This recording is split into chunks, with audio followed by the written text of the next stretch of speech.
एक कुएं का एक्स कुएं का मेंढक, यार मुझे नहीं पता, देखते हैं कौन है, इनसे बात करते हैं। हेलो। अस्सलाम वालेकुम। वालेकुम जी। सलाम जी जनाब। जी गालिब भाई, क्या हाल है? हाँ हाँ जी। जी जी। तो मैं आपको रिसेंटली देखना शुरू किया। बहुत अच्छे आपके पॉइंट्स होते हैं, बड़ा अच्छा डिस्कशन। थोड़ा सा मैं इस पे कमेंट कर दूं, ये जो अभी टॉपिक चल रहा था। हाँ ठीक है। हाँ तो मतलब ये है कि हम लोग भी पहले समझते थे कि सारी दुनिया में जो कुछ हो रहा है वो इंसान की फलाह और उसकी नेमतों और उसकी खातिर तवाज़ुन के लिए हो रहा है। लेकिन ये एक मिसकंसेप्शन है बहुत बड़ी। ठीक है, हम कहते हैं जी हमारे लिए शहद है, दूध है।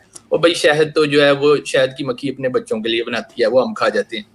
ठीक है, दूध जो है वो गाय वो अपने बच्चे के लिए प्रोड्यूस करती है, वो हम पी जाते हैं। ठीक है ना, वो हम उसको टीके लगाते हैं उल्टे उल्टे के। वो जो है वो दूध तो तभी आता है जब बच्चा प्रोड्यूस यानी कि उसकी बर्थ पैदा होती है, होता है। लेकिन हम वैसे ही उसको स्टिमुलेट कर करके।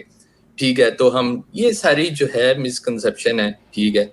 तो इंसान समझता है कि जी हर चीज का मकसद है और उसके लिए ही बन रही है।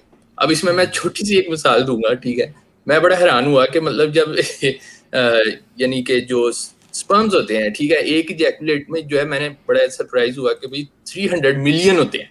ठीक है। हाँ तो भाई जब लगना है एक ने जाके, चलो हाँ। 100 बना दो, 1000 बना दो, 10,000, वो 300 मिलियन। ठीक है ना। तो व्हाट वेस्ट। ठीक है। वो भी नेचुरल सिलेक्शन है ना, वो भी जी नेचुरल जी सिलेक्शन है। जी। बिल्कुल बिल्कुल हाँ बिल्कुल। तो इसी तरह जो है मतलब जो हमने देखा है कि अभी जब जो गर्ल्स जो हैं वो एडोलेसेंस को पहुंचती हैं।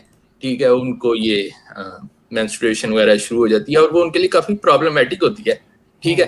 और भाई जब आजकल 20-25 साल की उम्र में शादी होनी है, जब वो होना है काम, तो तब वो एग रिलीज हो जाए। ठीक है। वो एक हर महीने तो जो है पहले से ही शुरू होना शुरू हो गया, भाई उसका क्या मकसद है? ठीक है। तो ये बातें जो है ना बहुत ही जो है, और खैर ये फिर एक लंबी बात हो जाएगी, लेकिन जो है ये बड़ी बुनियादी होती है। एनीवेज मैं आप को जो है थोड़ा सा इस बात पे करना है कि भाई बड़ा अप्रिशिएट कि आपने जो जितनी रिसर्च कर रहे हैं हिस्ट्री में और साइंस में, बड़ी अच्छी बात है। लेकिन मैंने देखा ना, जैसे ये लोगों को अप्रोच है, आपने ये 25% का बताया, वो कहते हैं जी आज 25% पता है ना, कल को हाँ। जब वो वो होगा वो बाकी 75 भी पता चल जाएगा और वगैरह वगैरह। ठीक। तो बहुत से लोग जो है ना साइंस को मानते हैं ना हिस्ट्री को मानते हैं। तो उसमें मैं ये टॉपिक ये मैं असल में थोड़ी सी कंपाइल भी कर रहा हूँ। मेरा जो पॉइंट ऑफ व्यू है, जाहिर है हर एक का अपना एक डायरेक्शन होती है, हर एक एक्सपर्टीज होती है। तो मेरा जो है ना वो इसमें है कि भाई ना साइंस की यानी इतनी ये बुनियादी बातें हैं कि ना साइंस की जरूरत पड़ती है ना हिस्ट्री की। मतलब है बहुत अच्छी बात है वो भी, उसको वो बड़ा हेल्प करती है और बड़े इंटरेस्टिंग पॉइंट्स होते हैं। लेकिन बड़ी बेसिक बातों से भी जो है ना बंदा इनको सबको समझ सकता है। मैं एक छोटी सी मिसाल दूंगा। ठीक है। मिसाल के तौर पे जी हम कहते हैं जी ये आखिरी नबी थे। अच्छा जी आखिरी नबी क्यों थे जी? इसके बाद जो है वो फाइनल हो गया, और जो कुरान है वो भी अल्लाह ने उसकी जिम्मेदारी ले ली, उसको महफूज कर दिया। ठीक है। वो बंदा पूछे अच्छा पहले वाले नबी से कोई महफूज कर देते? ठीक है। मतलब एक एक नहीं, 10 नहीं, 1,24,000 नबियों की ट्राइयां हम मारते रहे हैं, और हर चीज जब फेल होती रही है तो फिर उसके बाद नबी, अच्छा इसको भी लोगों ने नहीं माना, उसके बाद अगला भेज दिया, उसके बाद अगला, और फिर एंड में जाके अच्छा अच्छा जी अब हम इसकी हिफाजत कर लेते हैं। ठीक है। तो मतलब ये बड़ी बुनियादी बुनियादी सी बातें हैं, और इससे जो है बड़ा वाज़ेह हो जाता है। एनीवेज, लेकिन मेरे पास एक क्वेश्चन आपके लिए था जो आपकी फील्ड से मुझे लगता है एरिया से वो है लिंक्ड।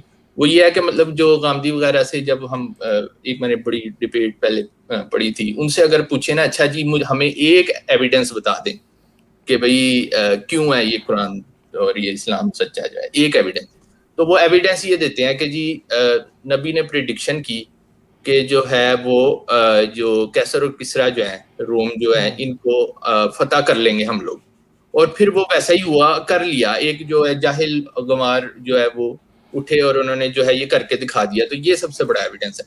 तो मैं कहता हूँ इस पे अगर आप थोड़ा सा बता दें तो बस फिर आज के लिए। असल में कैसर और किसरा के साथ इनकी जंग तो हुई नहीं ना, जंग यरमूक तो एक जो है ना वो झूठ है। अच्छा। उसका कोई ठीक। एविडेंस कहीं है ही नहीं है। ठीक है, 622 में हराक्लस जो था उसने खुसरू द थर्ड को हरा दिया था। ठीक है। और अच्छा। खुसरू को हराने के बाद उसने ये जो अरब थे ना, बनु लखमीद और बनु गसान, ये दोनों के दोनों हेराक्लस के साथ मिले हुए थे उनको हराने में, ठीक है। और सही। जो अब जैसे अब शुरू में जब मिलता है ना मुसलमानों के बारे में 7वीं सदी के अंदर के मुसलमान हमला कर रहे हैं, इनके लिए कभी भी मुसलमान का लफ्ज़ नहीं यूज़ होता। 7वीं सदी या पहली सदी हिजरी के अंदर मुसलमान का लफ्ज़ ना पैदा मिलता ही कहीं। तारीख़ औरों ने भी लिखी है, जैसे कि यरूशलेम में तारीख़ लिखी जा रही थी, सीरिया में तारीख़ लिखी जा रही थी, जॉर्डन में और जगहों पर लिखी जा रही थी, क्रिश्चियन लिख रहे थे तारीख़, अल हिरा में यहूदी तारीख़ लिख रहे थे, ठीक है, वो अपने अपने लिख रहे थे। हर चर्च का ना वो साल के वाक़यात लिखता था, हर चर्च, हर बड़ा कैथीड्रल जो होता था वो साल के पूरे वाक़यात लिखता था कि इस साल में क्या हुआ। जैसे तारीख़ तबरी में नहीं लिखा, चर्च का क्रॉनिकल होता था, तबरी को भी तो क्रॉनिकलर कहा जाता है ना, कि जो हर साल के वाक़यात लिख रहा है, ठीक है। तो इस तरह चर्चों के भी क्रॉनिकलर होते थे और उनकी एक तारीख़ की किताब उस चर्च के अंदर पड़ी होती थी और वो हर साल लिखते थे जी इस साल ये बादशाह आ गया, इस साल ये हो गया, इस साल फ़लाँ मर गया, फ़लाँ ज़िंदा हो गया, जंग हुई, ये सब कुछ वो लिख रहे थे। मगर वो कहीं भी ना मुसलमान लफ्ज़ का जिक्र करते हैं, ना मोहम्मद का लफ्ज़ वो कहीं इस्तेमाल करते हैं, वो कुछ भी नहीं करते। जब अरबों के लिए जो पहला लफ्ज़ यूज़ होता है वो कहा जाता है तयाए। तयाए किसको कहा जाता है? ताई कबीले के लोगों को। वो ये कहते हैं कि ताई जो हैं वो हम पे अब हुकूमत कर रहे हैं, ठीक है। या फिर वो कहते हैं महाजर हम पे हुकूमत कर रहे हैं। और महाजर का जो लफ्ज़ है उसकी जो रूट है वो महाजर का लफ्ज़ इधर से नहीं आया हिजरत से, वो महाजर का लफ्ज़ हाजरा, हज़रत हाजरा के नाम से आया। या फिर वो कहते हैं हम पे बनी इस्माइल ने हमला कर दिया, या बनी इस्माइल हम पे हुकूमत कर रहे हैं। वो कहीं भी मुसलमान का लफ्ज़ इस्तेमाल नहीं करते, यानी पहली सदी हिजरी में कहीं भी मुसलमान का लफ्ज़ इस्तेमाल नहीं होता। दूसरी बात यह है कि हेराक्लस ने 622 में जब फ़तह कर लिया फ़ारस को, तो उसने समझा कि जंग फ़ारस के साथ हमारी ख़त्म हो गई है, अब मैं जितने भी ये ईस्टर्न प्रोविंसेस हैं ना, इनकी जो इधर क्रिश्चियन गवर्नमेंट्स हैं इनको इधर हुकूमत करने दूँ। और माविया जो है, अमीर माविया वो क्रिश्चियन था, ठीक है। अमीर माविया के कई जगहों पे इंस्क्रिप्शन निकलती हैं, नाम के साथ क्रॉस बना होता है, हर जगह पे ये जो चीज़ें हैं ना इस तरह ही नज़र आती हैं। तो अगर कोई ये कहे कि कुरान की ये पेशन गोई है कि जी हम कैसर और किसरा को हरा देंगे, तो वो बात झूठ है। कोई जंग हुई नहीं, जंग यरमूक तो हुई नहीं है। सबसे बड़ी जंग जो कि अरबों ने या ये ताइयों ने या महाजरों ने जो लड़ी है बाइजेंटाइन एम्पायर के ख़िलाफ़, वो भी बाइजेंटाइन एम्पायर के फ़ौजियों से लड़ी नहीं है, वो लड़ी है असल में बाइजेंटाइन एम्पायर के लोगों। बाइजेंटाइन एम्पायर ने आगे इनको बनाया हुआ था अरबों को ही फेडराटी का मतलब है शिरकतदार, और फेडराटी का ही अरबी ट्रांसलेशन कुरैश भी बनता है, कुरैज या कुरैश। तो 5000 बंदे की जंग सबसे बड़ी इन्होंने लड़ी है 5000 के लश्कर के साथ इन्होंने, और वही है बस। कोई 3 लाख 5 लाख 2 लाख का लश्कर वाली कोई जंग ही नहीं है कहीं पे भी, पूरी तारीख में कहीं ये लिखा ही नहीं है। जिनके ऊपर हमला हो रहा है उन्होंने कभी लिखा ही नहीं है कि हम पे हमला हुआ है। और वो उन्होंने जो तारीख में फिर बाद में जब लिखना शुरू किया कि जी हम पे मुसलमानों ने हमले किए थे और यूँ हम पे कब्जा कर लिया, वो भी बातें तब आनी शुरू हुई हैं जब इस्लामी तारीख अब्बासियों के दौर के बाद इस्टेब्लिश हो गई है। जब तारीख़ तबरी, सीरत इब्ने शाम, तबकात इब्ने साद लिख ली गई हैं, उसके बाद से ये बातें सामने आनी शुरू होती हैं। जी हाँ जी यरमूक जंग हुई थी। अब जंग यरमूक अगर आप तबरी में लिखें और इब्ने इसाक में देखें तो वो कोई क्लियर जो है ना वो लैंडस्केप बताता ही नहीं है। देखें हमें आज ये भी पता है कि पोरस जो था और सिकंदर जो था वो किस जगह लड़े थे, दोनों की कितनी फौजें थी, कौन सा शहर था, जब सिकंदर वापस जा रहा था वो किस किस शहर से गुजरा, और वो सारी बातें चेक आउट होती हैं प्रॉपरली। मगर इधर आपको जंग यरमूक के बारे में बस एक दरिया है जी, दरिया के किनारे जंग हो रही है और कुछ भी कोई ख़ास नहीं बातें पता चलती, ठीक है। सही। तो ये सब ऐसे ही है कि ये तो हुआ ही नहीं है ना।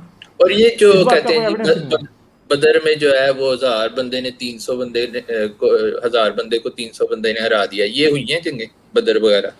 अब वो भी एक सोचने की बात है, उस बारे में मैं ये नहीं कह सकता, क्योंकि एक तो बात यह है कि हज़रत मोहम्मद का वजूद ही उस तरह साबित नहीं है जिस तरह से ये लोग समझते हैं। तो इन द एंड फिर ये कहना कि बदर हुई थी या नहीं हुई थी, ये इन इटसेल्फ पहले मोहम्मद का वजूद साबित होगा तो बदर का होगा ना। अब बदर का मैदान जहाँ ये कहते हैं वो मतलब वो भी अब एक अजीब ही दास्तान है, वो लंबा एक सिलसिला है, अच्छा टॉपिक क्योंकि सही कुछ है। भी साबित नहीं होता कहीं से भी कि इस्लामी तारीख जो है वो कितनी की सच्ची है। इस्लामी तारीख में बहुत ज़्यादा झूठ लिखा हुआ है, ठीक है। सही। और तो एक ये बंदे ने बात ये है। कहा था कि भाई वो असल में इसलिए हार गए थे कि वो तो अच्छे वो असल में लड़ने आए ही नहीं थे, वो आए थे अबू सुफियान के काफिले को प्रोटेक्ट करने के लिए। तो वो हम्म। जो जंग लड़ने आए ही नहीं थे, वो तो कहते हैं ये तो हमारे अपने भाई हैं, हम इन्हें क्यों नहीं मारे। नहीं, मैंने एक वीडियो बनाई हुई है जंग बदर के असबाब, ठीक है। अच्छा अच्छा ठीक। उसमें मैंने पूरा एक्सप्लेन किया कि वो कैसे, वो तो जंग लड़ने ही नहीं आए थे, वो तो सही। ये अबू सुफियान का काफिला लूटने जा रहे थे, जी जी ठीक है। बिल्कुल अबू बिल्कुल। सुफियान ने अपना काफिला इनसे बचा लिया, ठीक है। फिर हम्म। क्या हुआ, अबू सुफियान ने क्या किया, जो है ना, अबू सुफियान ने अबू सुफियान ने पैगाम भेज दिया कि हम जो है ना काफिला नहीं, काफिला बच गया, तुम वापस चले जाओ मक्के। मगर जो सही। अबू जहल था, जो उमरू बिन हशाम था, उसने कहा ठीक है हम बदर के मैदान में चलते हैं। बदर के मैदान में बहुत बड़ा मेला लगता था, सारे सही। अरब उधर आते थे, जो तारीख के मुताबिक, तारीख तबरी के मुताबिक है ये बात। तो ये वहाँ गए और उधर जाके इन्होंने महफिल लगाई, ये उधर नाच गाने का इंतज़ाम और ये सब कुछ कर रहे थे। तो मुसलमान फिर इनसे मुकाबले को पहुँच गए और उनमें से भी आधे लोग वापस जा चुके थे। सही बात। तो इवन के तारीख तबरी और बाकी जगहों के मुताबिक ही जो है ना, वो बनता ही नहीं है कि ये इनकी लड़ाई जो है वो 1000 बंदे से हुई थी। ये तो हुई नहीं थी लड़ाई इनकी 1000 बंदे से, ठीक सही है। है सही। ये भी बात नहीं है ठीक कि 1000 सही बंदे से इनकी लड़ाई हुई होगी, क्योंकि मोस्ट प्रॉब्ली इनकी लड़ाई 1000 बंदे से हुई नहीं है। तो सही अब सही। आप कैसे कह सकते हैं कि जो है ना ये नहीं जो है बिल्कुल ये, सही है। हाँ। चलें, बहुत अच्छा आपने एक्सप्लेन किया। मैं अपने पिछले टॉपिक को कंप्लीट करने के लिए बस एक आखिरी बात ये कह दूं कि जो कह रहे थे कि जी हर चीज़ इंसान के लिए नेमतें हैं, मैं बड़ा सरप्राइज हुआ जेरेड डायमंड जो है उसकी जब मैंने एक डॉक्यूमेंट्री देखी, तो उसमें पता चला कि आज से 10,000 साल पहले तो इंसान के लिए तो खुराक हासिल करना इतना मुश्किल था। वो किस तरह दरख्तों की जो छालों को निचोड़ निचोड़ के उसका पानी निकाल के, हाँ ये तो हाँ फिर इंसान ने जब डिस्कवर की जो है एग्रीकल्चर हाँ और डोमेस्टिकेशन जो है जानवर और ये सारी जो फसलें हैं और ये चावल और गंदम, ये तो फिर जाके इतनी आसानी से हमें खुराक हासिल होनी चाहिए। नेचर में तो कुछ था ही नहीं, ठीक है। तो ये जो है वो ये नहीं कि मतलब हर चीज नेमते हैं और ये वो, तो ये इस तरह जो है बड़ा सरप्राइज हुआ मैं कि भाई यहाँ इस तरह टफ था खुराक हासिल करना भी जो है।